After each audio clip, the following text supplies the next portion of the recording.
30 years of marriage. 30 years of loyalty, trust, and sacrifice. And in one moment, it all became a lie. Emily had been different lately.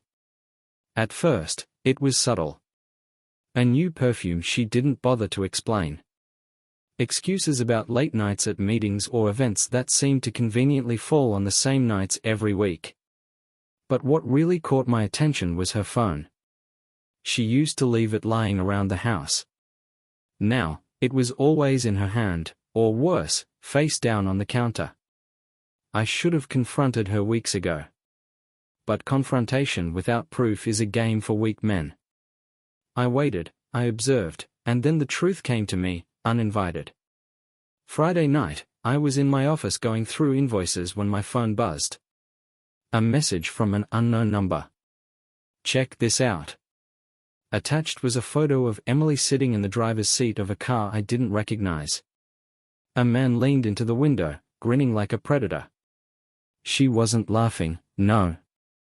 She was smiling, a soft, intimate smile she hadn't given me in years. Underneath the photo, 3 words. She's cheating, bro. The calmness I felt was unnatural. 30 years of memories didn't flash before my eyes, and there was no surge of anger. There was just clarity. Control isn't given. It's taken. That night, I acted. While Emily was in the shower, I unlocked her laptop. Her passwords hadn't changed since the day I set them up. Within minutes, I found everything I needed, receipts for dinners at restaurants I'd never been to, reservations at hotels under her maiden name, and an entire folder of emails between her and the man in the photo. They weren't just discussing meetings. They were making plans that didn't include me. I copied everything onto a flash drive and placed it in my pocket. When she came out of the bathroom, I smiled at her, calm and composed. In her eyes, I wasn't a threat. That would change soon. When you've been betrayed by someone you've given 3 decades of your life to, clarity hits differently. There's no panic, no hesitation, just focus. Emily was predictable. Her patterns didn't change much. She thought she was clever, thought she'd hidden her tracks well enough that I wouldn't notice. But in her arrogance, she underestimated me. The next morning, I left for work like nothing had happened. I kissed her on the cheek and told her I'd be working late. She smiled, that same rehearsed smile she'd been using for months. If she knew what I had planned, that smile would have vanished. Step 1 was setting up the cameras. I spent my lunch break buying high-quality hidden devices, motion-activated, with night vision, the works. That evening, while Emily was in the shower, I carefully placed them around the house. One in the bedroom, another in the living room, and one near the front door. Why? Because I knew her routine. Every Friday night, her yoga class conveniently lasted 3 hours. She'd leave at 6 p.m., and I'd be home by 6:15, ready to see the truth unfold. But that wasn't all. While Emily slept, I accessed her phone records. A burner phone number appeared repeatedly in her call log. No name, of course, but it wasn't hard to connect the dots. Using a reverse lookup tool, I traced the number back to a local businessman. His name was Greg, and he wasn't just any guy. He was her boss, a man 12 years younger than me with a history of questionable relationships. Emily always wanted someone exciting. Ironic, considering the life I'd built for her. A house she didn't pay for. Vacations she didn't plan. A lifestyle she wouldn't have without me. Step 2 was gathering information on Greg. By the next day, I knew his address, the name of his ex-wife, and the private school where his 2 daughters studied. I wasn't planning anything illegal, yet. But information is power, and Greg had just become my newest project. Friday came, and everything was set. Emily left the house at exactly 6 p.m., dressed in yoga pants that had never seen a workout. I watched her car disappear down the street, then went straight to my laptop. The cameras caught everything. At 7:30 p.m., Greg walked into my house. He had the audacity to step through my front door, wearing a smug grin, carrying a bottle of wine. My wife greeted him with a kiss on the cheek and laughed as she poured him a glass. They sat on my couch, talking and laughing like they owned the place. I could have confronted them right then. But where's the fun in that? Step 3 was letting them feel comfortable. People like Greg and Emily thrive on the illusion of control. They think they are untouchable, that no one will ever challenge their little bubble of lies. So I waited. I let them drink their wine. I let them laugh. And then, just as Greg leaned over to whisper something in Emily's ear, I texted her. "You look comfortable. Enjoy it while it lasts." I watched from the camera as she froze. Her smile disappeared, and she glanced at her phone, her face draining of color. Greg asked her what was wrong, but she shook her head, trying to play it off. I texted again. "Does Greg know I'm watching?" This time, she stood up abruptly, looking around the room like a trapped animal. Greg grew uneasy, asking if she was okay. But I wasn't done. The final message read, "Leave now, Greg. Before I make you regret stepping into my house." Watching Greg's expression shift from smug confidence to pure panic was satisfying. He grabbed his jacket, muttering something about leaving his car running. Emily tried to stop him, but he was out the door before she could explain. I didn't stop the cameras. I wanted to see what she'd do next.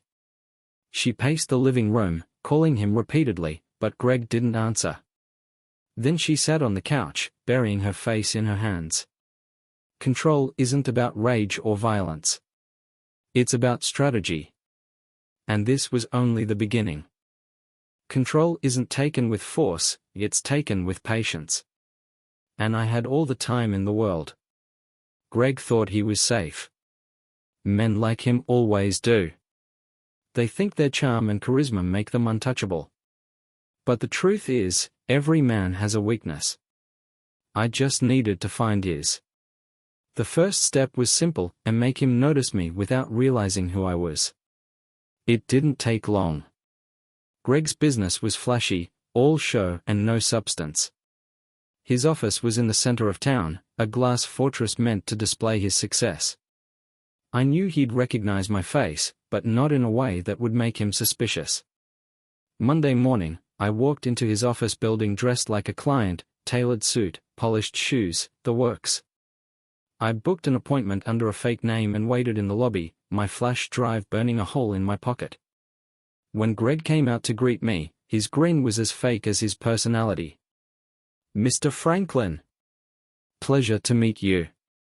How can I help?" I shook his hand firmly, meeting his gaze without flinching. "I'm looking for someone with your expertise," I said. "I hear you're the best in town." The flattery worked. Greg practically puffed out his chest. For the next hour, I let him talk about himself, his accomplishments, his clients. He was so busy showing off that he didn't notice I was barely listening. Halfway through, I handed him a folder, a fake proposal for a business partnership. Greg's eyes lit up at the numbers I'd fabricated, but his expression faltered when I added, "Of course, I'll need to vet your reputation thoroughly. You understand how it is, trust is everything in business." For a split second, I saw a flicker of doubt in his eyes. Good. That's exactly what I wanted. When our meeting ended, I made sure to leave behind a small envelope on his desk. It contained a single photo, him and Emily, taken from the cameras in my house. No note, no explanation. Just the image. Control isn't about acting recklessly. It's about planting seeds of doubt and watching them grow. That evening, Emily was quieter than usual. She sat across from me at dinner, pushing her food around on her plate. I could see the tension in her shoulders, the way she avoided eye contact. "Rough day?" I asked, my tone casual. She forced a smile. "Just tired, that's all." I nodded, pretending to believe her. The truth was, Greg had already called her. The cameras in my house recorded the whole conversation. "What the hell is this, Emily?" he'd shouted. "You said your husband didn't know." She'd stammered, trying to calm him down, but Greg wasn't having it. By the time they hung up, Emily was practically in tears. But I wasn't done. The next day, I called Greg's office, using a voice modulator to disguise myself. "Do you know what happens to men like you?" I said, my tone cold and calculated. "They get exposed. Piece by piece." I hung up before he could respond, knowing the message would stick in his mind. The game was shifting. Greg was no longer the confident, smug man who had walked into my house with a bottle of wine. He was unraveling, and Emily was caught in the crossfire. By the end of the week, Greg had cancelled their next meeting. Emily was furious, texting him nonstop, but he didn't respond. She was losing control, and for the first time, she was starting to feel what it was like to be on the other side. But I wasn't satisfied yet. Control isn't just about watching people fall apart. It's about making sure they know who pushed them. Greg was starting to crack. You could see it in his eyes, hear it in the way his voice shook when he spoke. He'd gone from smug and confident to paranoid and panicked in just a few days. That's what happens when you mess with the wrong man. Emily wasn't doing much better. She still didn't know the full extent of what I had planned, but the cracks in her facade were beginning to show. Every time I walked into the room, she'd flinch, like she was expecting me to confront her. But I didn't. Not yet. The beauty of control is letting your prey think they're still in charge, even as you pulling the strings. By Wednesday, I decided it was time to push things further. Greg's daughters went to an elite private school that prided itself on family values and integrity. It took me less than an hour to find the email addresses of the school board members. I sent them a carefully worded message. To whom it may concern. I regret to inform you that one of your students' parents, Greg, last name, has been engaging in behavior that I believe conflicts with the values of your institution. Attached are photos and emails that demonstrate a pattern of dishonesty and infidelity. I trust you will handle this matter with discretion. I didn't sign the email. I didn't need to. The photos spoke for themselves. The next day, Greg showed up at my house. I'd been expecting him. He banged on the door like a madman, yelling loud enough for the neighbors to hear. When I finally opened it, I stared at him, calm and composed. "What do you want, Greg?" His face was red, his eyes wild. "You know exactly what I want," he spat. "This ends now. Whatever game you're playing, it's over." I leaned against the doorframe, crossing my arms. "Game? I'm not playing any games, Greg. But you seem to be losing something." He stepped forward like he was going to hit me, but I didn't move. Instead, I smirked. "Careful," I said quietly. "You wouldn't want me to call the police. They might be interested in those emails you sent to my wife." Greg froze. That was the beauty of men like him, they are all bark and no bite. He left, muttering curses under his breath. But the real show was just beginning. That night, I sat Emily down at the dining table. I'd prepared her favorite meal, something I hadn't done in years. She looked at me, confused, but also wary. "What's this for?" she asked, her voice hesitant. I smiled. "Just thought we could talk." She picked at her food, barely eating. I could see the tension in her shoulders, the way her eyes darted to the door like she was planning her escape. "Emily," I said, my tone calm but firm, "do you ever think about what it would feel like to lose everything?"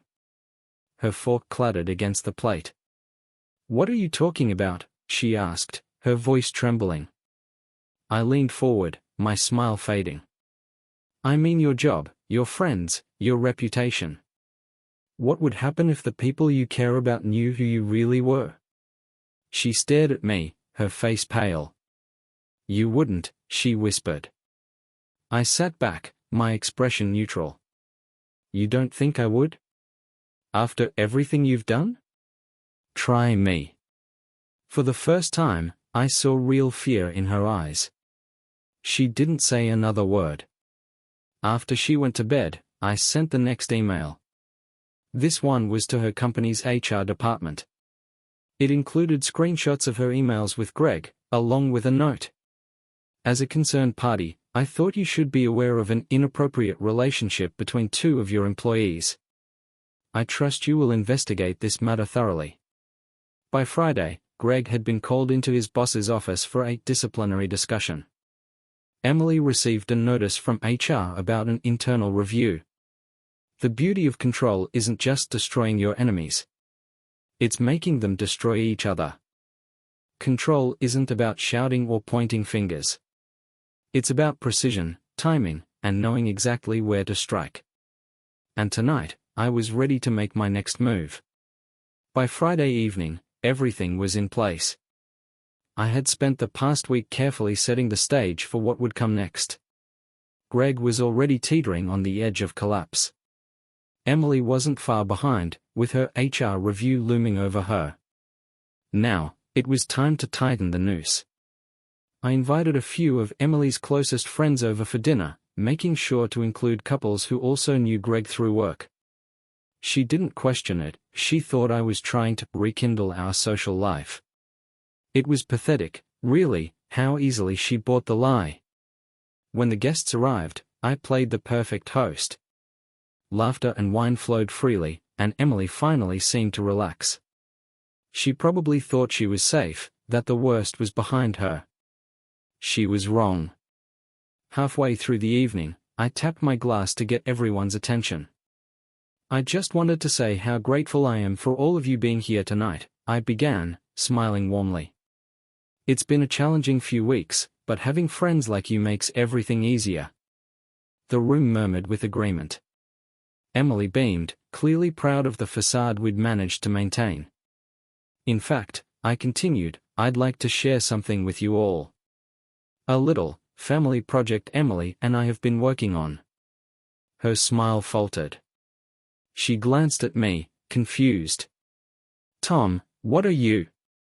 I cut her off with a wave of my hand. Let me finish, honey. Walking over to the TV, I connected my laptop. On the screen appeared the title, Memories We'll Never Forget. The first few slides were harmless, photos of our family vacations, holiday gatherings, moments that made it seem like everything was perfect. But then the tone shifted. The next image was a photo of Greg and Emily, taken from my cameras. They were sitting on our couch, laughing over a bottle of wine. The room went silent. I turned to face the crowd, my expression calm. Here's where it gets interesting. I clicked to the next slide. This time, it was a screenshot of their emails, explicit messages about their secret getaways and plans to meet up. Gasps filled the room. Emily shot out of her chair. Tom, stop this, she screamed, her voice shaking. But I didn't stop. I clicked again, revealing a photo of them leaving a hotel together. I thought it was important to show everyone what real teamwork looks like, I said, my tone icy. Greg looked like he wanted to disappear. One of the guests, his co-worker, turned to him, disgusted. Is this true, Greg? He stammered, unable to form a coherent response. Emily tried to grab the remote from me, but I stepped back, holding it out of reach. You've been lying to all of us, I said, addressing both of them. But the lies stop here. The rest of the night was chaos. Emily's friends left, some yelling at her, others shaking their heads in disappointment. Greg tried to leave quietly, but one of his colleagues followed him out, likely ready to report everything to their boss. By the time the house was empty, Emily was in tears. She collapsed onto the couch, burying her face in her hands. Why are you doing this? She sobbed. I leaned against the wall, watching her with cold detachment. Because you didn't just betray me, I said. You betrayed everything we built together. And now, you're paying for it. She looked up at me, her eyes red and swollen. I made a mistake, she whispered. But we can fix this. I shook my head slowly. You don't fix a house that's already burned down, Emily. You rebuild somewhere else. And you won't be doing it with me. That night, I packed my things and left. But I wasn't done yet. Control isn't just about making them suffer. It's about leaving them with nothing. Control isn't about winning a single battle. It's about ensuring your enemy can't recover, no matter how hard they try. The fallout from Friday night's dinner party was immediate and far-reaching. By Saturday morning, Emily's closest friends had blocked her number. Greg, meanwhile, was facing backlash at work. His boss had received multiple complaints from colleagues who attended the party, all demanding an investigation into his conduct. But I wasn't satisfied yet. Saturday afternoon, I visited Greg's office building. Dressed in my usual polished suit, I walked past the receptionist with an air of confidence that left no room for questions. I didn't need to speak to Greg directly, I had other plans. In the lobby, I handed the building security manager a sealed envelope. Inside was a USB drive containing the footage of Greg entering my house with a bottle of wine, followed by explicit screenshots of his conversations with Emily. Along with it was a letter. To whom it may concern. I believe it's important for you to be aware of the actions of one of your tenants, Greg, the last name. His behavior is not only unprofessional but poses a risk to the reputation of your building and its clients. Please handle this matter discreetly. I didn't sign it, of course. But I knew exactly how it would play out. Later that evening, I received a text from an unknown number. Why are you doing this? Greg. I didn't bother responding. Instead, I sent him a single photo, a screenshot of the email I'd sent to his building manager. Control isn't about explaining yourself. It's about showing them that there's no escape. While Greg was scrambling to pick up the pieces, I turned my attention back to Emily. She'd been unusually quiet all weekend, holed up in our bedroom with the door locked. I knew she was trying to figure out her next move, but it didn't matter. I was already 10 steps ahead. Monday morning, I made an anonymous call to her HR department, following up on the email I'd sent earlier. I just thought you should know, I said, disguising my voice. There's more to the situation than you realize. Check the company's credit card records for unauthorized charges. You'll find everything you need. By lunchtime, Emily called me, her voice panicked. Tom, they are asking questions about my expenses. Did you say something to them? I didn't bother hiding my satisfaction. Why would I need to, Emily? Sounds like your own actions are finally catching up with you. She hung up, but I knew she was starting to realize the full extent of what was happening.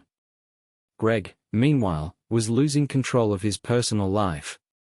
His ex-wife had received copies of his emails with Emily, along with the photos of their meetings. She wasn't just angry, she was furious.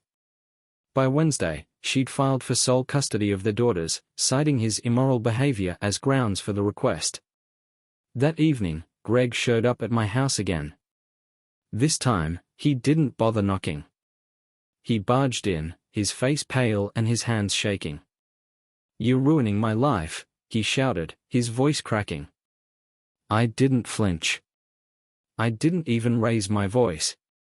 "Your life was already ruined, Greg," I said coldly. "You just didn't know it yet." He lunged at me, but I sidestepped easily, letting him crash into the coffee table.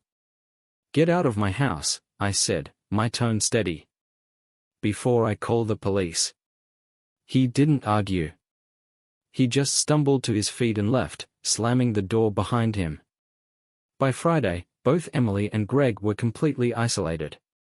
Her friends had abandoned her, her job was on the line, and her reputation was in tatters. Greg, meanwhile, had lost his family, his clients, and his standing in the community. Control isn't about quick revenge. It's about dismantling their entire world piece by piece. Control isn't just about watching them fall apart, it's about making sure they never recover. By the time Monday morning rolled around, Greg and Emily were holding on by a thread. Greg had been suspended from work pending an internal review, and Emily had been asked to turn over her company laptop as part of her HR investigation. Neither of them realized that I was the one orchestrating every piece of their downfall. But I wasn't done yet. Monday night, I made another move. This time, I sent a series of emails to Greg's biggest clients. Each email contained carefully curated evidence of his unethical behavior, including screenshots of his explicit messages to Emily, photos of their meetings, and details about the complaints filed against him at work. I didn't need to sign the emails, his clients would draw their own conclusions. By Tuesday afternoon, Greg had lost 2 major accounts. His boss called him into another meeting, this time to inform him that his position was officially under review. But the best part?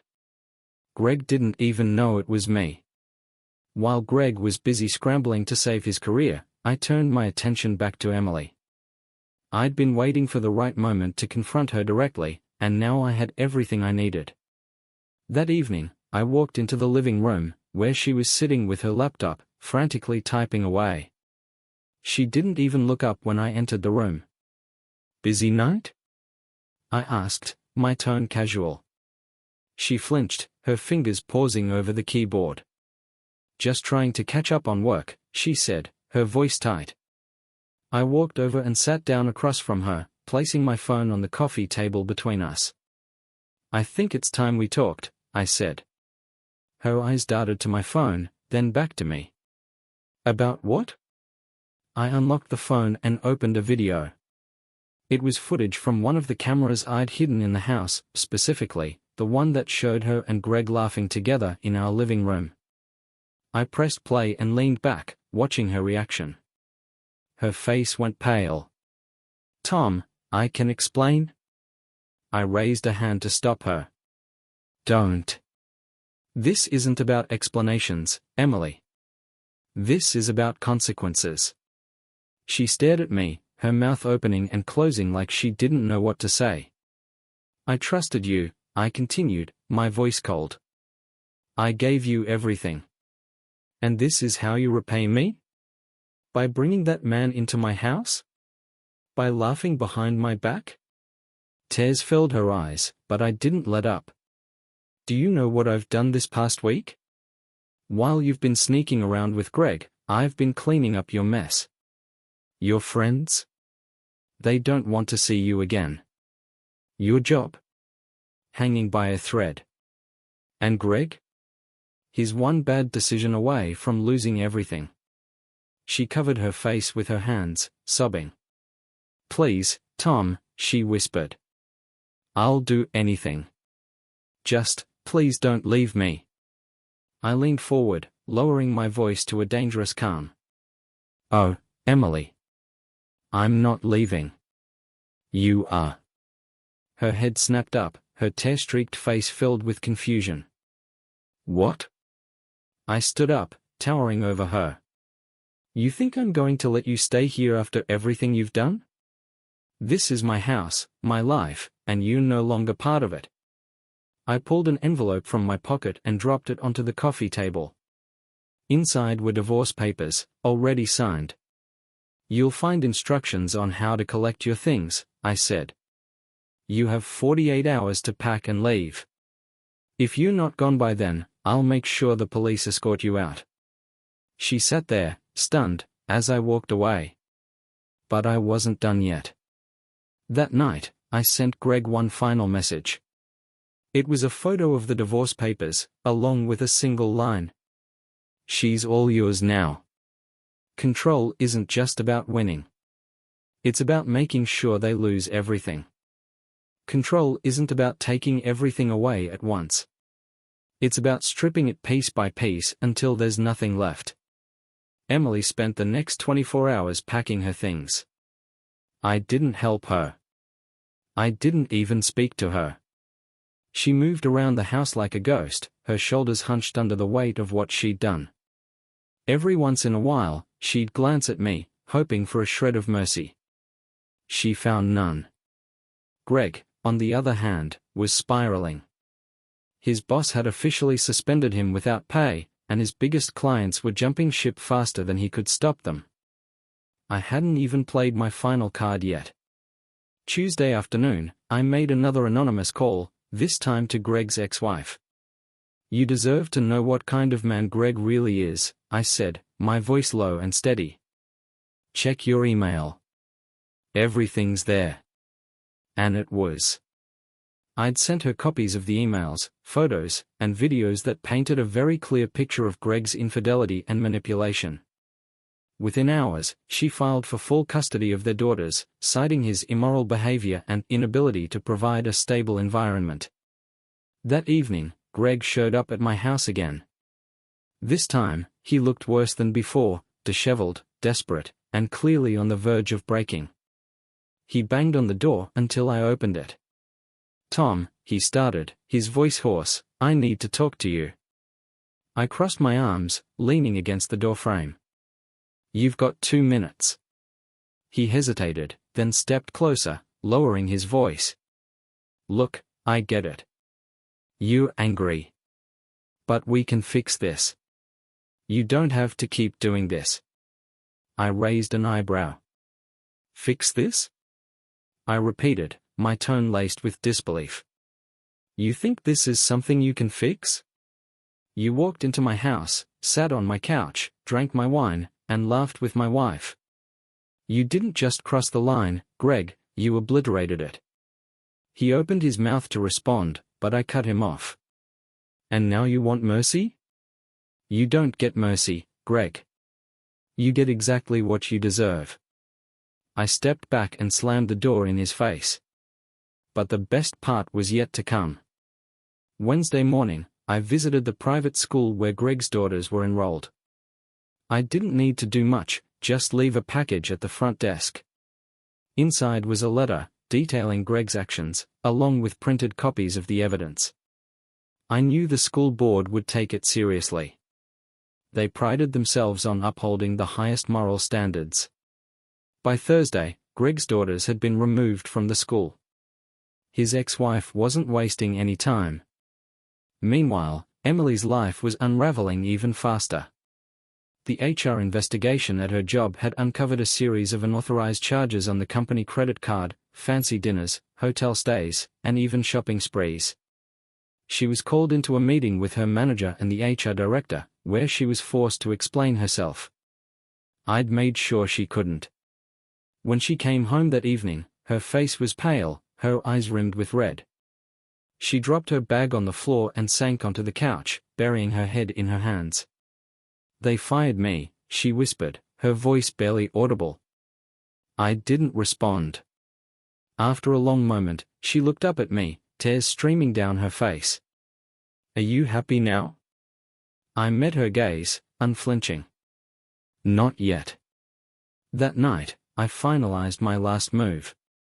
Friday morning, Emily's car was towed from the driveway. She'd been late on the payments, something I'd made sure of by redirecting her mail. When she ran outside, screaming at the tow truck driver, I watched from the window, sipping my coffee. Greg, meanwhile, had finally lost his job. His boss had called him into a final meeting, where he was informed that his contract was terminated effective immediately. I knew because I'd been the one to send the final email, posing as an angry client who'd lost all trust in his leadership. By the end of the week, both of them were completely broken. Emily was jobless, homeless, and isolated. Greg was divorced, unemployed, and without a shred of credibility. Control isn't about revenge. It's about erasing them entirely.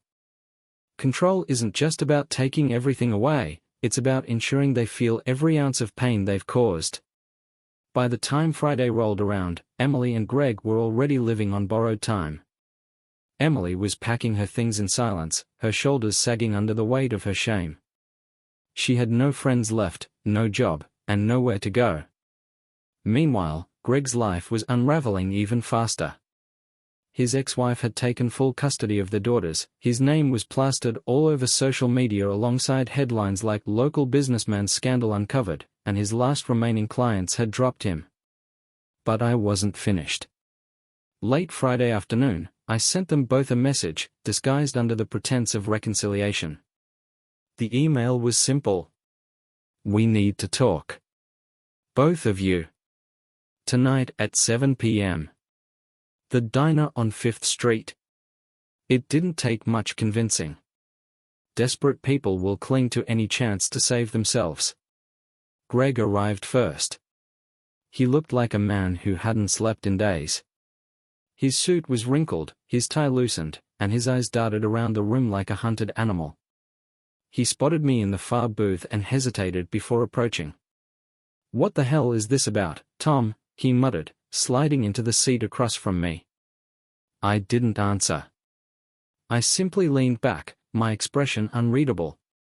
"You'll see soon enough." Emily walked in a few minutes later. She froze when she saw Greg, her face draining of color. For a moment, I thought she might turn and run, but she didn't. Slowly, she approached the table and sat down, her eyes avoiding mine. The silence between us was thick, the air practically humming with tension. I let it hang there for a moment before leaning forward, resting my elbows on the table. "You know why we're here," I said, my voice calm but firm. "Because it's time for you both to face what you've done." Emily's lip trembled, but she didn't speak. Greg, on the other hand, crossed his arms and leaned back, trying to feign confidence. "This is ridiculous," he snapped. "Whatever game you're playing, it ends now." I smirked, pulling a folder from my bag and placing it on the table. "This isn't a game, Greg. This is justice." Inside the folder was everything, photos of them together, screenshots of their emails and texts, and a timeline of every lie they told me. Emily gasped, her hand flying to her mouth, while Greg's face turned red with anger. "You've been spying on us?" Greg barked. I met his glare head-on. "I've been documenting the truth. Something neither of you seems capable of doing." I turned to Emily, who was now crying silently. "Did you think I wouldn't find out? That you could waltz into my house with him and get away with it? That I wouldn't fight back?" She shook her head, her voice barely a whisper. "I'm sorry, Tom. I didn't mean for it to go this far." I laughed, the sound cold and bitter. "You didn't mean for it to go this far? Emily, you destroyed everything we built together, for what? A fling with a man who doesn't even respect you?" Greg slammed his fist on the table, causing a few heads in the diner to turn. "Watch your mouth, Tom," he growled. I didn't flinch. "Or what, Greg? You'll throw another tantrum? Go ahead. I've already sent copies of everything in that folder to your boss, your ex-wife, and your clients. What else do you have to lose?" His face fell, the fight draining out of him. He looked away, his jaw tightening as he realized the full extent of what I'd done. I leaned back, my voice dropping to a dangerous calm. "Here's how this works. You both leave town. Tonight. You don't come back, you don't contact me, and you don't even think about trying to rebuild your lives here. Because if you do, I'll make sure the rest of the world knows exactly who you are and what you've done." Emily looked up at me, tears streaming down her face. "Please, Tom," she begged. "I have nowhere to go." I met her gaze without a hint of sympathy. "That's not my problem. You made your choices. Now you live with them." Greg stood abruptly, grabbing the folder and shoving it into his bag. "You're insane," he muttered before storming out of the diner. Emily lingered for a moment longer, her shoulders shaking as she cried. Finally, she stood, her voice barely audible. "I loved you once, Tom." I didn't respond. I just watched as she walked out the door, leaving behind the wreckage of what she'd destroyed. Control isn't about revenge. It's about leaving them with nothing. Control isn't just about breaking them. It's about making sure they can never put the pieces back together. Saturday morning, I woke up to an email notification. The local newspaper had published the story I'd sent them about Greg, complete with his name, photo, and every piece of evidence I'd provided. The headline read: "Local Scandal, a Businessman's Double Life Exposed." I knew Greg had seen it by now. Social media was ablaze with comments, shares, and hashtags dragging his name through the mud. His reputation was irreparably damaged, and there was no way he'd recover from this. But there was still one final move to make. At 10 a.m., I arrived at the lawyer's office to finalize the divorce papers. Emily hadn't signed them yet, of course. She was still clinging to the hope that I'd change my mind. But I had no intention of letting her off the hook. By noon, the papers were delivered to her new, temporary apartment. I'd made sure she didn't have much time to pack when she left, so she was living out of suitcases in a dingy, one-bedroom unit on the outskirts of town. Her reaction came quickly. My phone buzzed with a text. "Tom, please. Let's talk. I made a mistake. I'll do anything to fix this." I didn't respond. She didn't deserve a response. The final act of my plan was simple, yet devastating. That evening, I visited Greg's house, what was left of it, anyway. His ex-wife had taken the kids and most of the furniture, leaving the place looking hollow and abandoned. Greg himself was sitting on the porch, a bottle of whiskey in one hand and his head in the other. He didn't notice me at first, too lost in his misery. When I finally spoke, he flinched. "Rough week?" I asked, my tone casual. He looked up at me, his eyes bloodshot and filled with anger. "What the hell do you want?"